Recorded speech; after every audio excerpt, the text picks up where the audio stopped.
चलिए क्वेश्चन यहाँ पर दिया हुआ है, एक्सरसाइज 8.1 का दिया हुआ है कि कोण यदि कोण ए और कोण बी न्यूनकोण हो, जहाँ cos a बराबर cos b, मतलब कि कोण ए और कोण बी न्यूनकोण है और cos a बराबर cos b, तो हम लोग यहाँ पर लिख लेंगे पहले, सबसे पहले दिया हुआ क्या लिख देंगे, cos a बराबर क्या हो जाएगा, cos b हो जाएगा। ये दिया हुआ हम लोगों को है, ठीक है।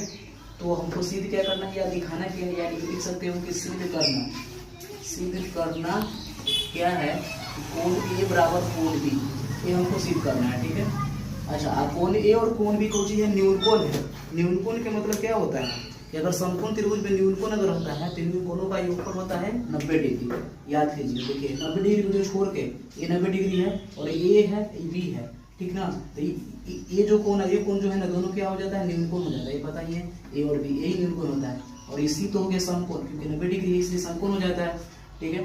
तो हम लोग सबसे पहले कहाँ चलेंगे, यहाँ से जो दिया और उससे चलेंगे। cos a बराबर क्या है, cos b, और त्रिभुज को यहाँ पर हम ड्रा कर सकते हैं। चलिए यहाँ पर ड्रा करते सामने में, यहाँ a दे देंगे, यहाँ b, क्योंकि यहाँ पर, और यहाँ c दे देंगे, जो बचेगा वो c हो जाएगा। अब देखिए cos a क्या हो जाएगा, cos के सूत्र क्या होता है, b/h, इसका भी b/h होगा। लेकिन याद कीजिए थीटा यहाँ पर a है, तो थीटा के सामने क्या हो जाता है p, और a वाला b, तो b कौन होगा, ac, और h कौन हो जाएगा, ये वाला ए बी, लिख दीजिए, कोई दिक्कत नहीं है। लेकिन अभी बी थीटा है, इस बार अभी बी थीटा है, तो थीटा के सामने क्या हो जाता है, पी हो जाता है, जो बचेगा वो बी हो जाएगा। ये तो एच तिरछा वाला हमेशा 90 डिग्री के सामने वाला हमेशा एच होता है, जिसे हम लोग कर्ण कहते हैं ना। अब बताओ बी कौन हो गया, बी सी हो गया ना, तो बी सी लिख दीजिए, और एच कौन हो गया, एस ए बी लिख दीजिए, ए बी से भी कैंसिल, तो ए सी बराबर क्या हो जाएगा, यहाँ पर बी सी हो जाएगा।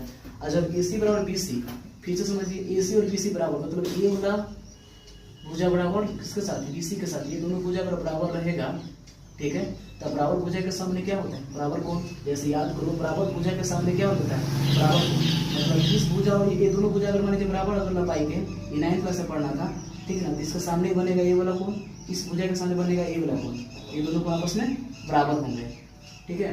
तो यहाँ पर ए सी बी से अगर बराबर है, तो ए सी के सामने कौन सा कोण है, कोण बी है, और बी सी के सामने कौन सा कोण है, कोण ए है। तो कोण इसलिए कह सकते हैं कोण ए बराबर कोण बी, यही ना सिद्ध करना था, सिद्ध हो गया। लेकिन अभी रुक जाओ, थोड़ा सा और यहाँ लिखना पड़ेगा। फिर क्यों ऐसे क्यों लिखते हैं यहाँ पे, लिखेंगे बराबर कोण के सामने या बराबर भुजा के सामने ना, बराबर भुजा के सामने यहाँ लिखना होगा बराबर कोण, बराबर भुजा के सामने बराबर कोण, ये हो गया आपका आंसर। यही तो सिद्ध करना था, देख लीजिए एक बार, ठीक है। चलिए।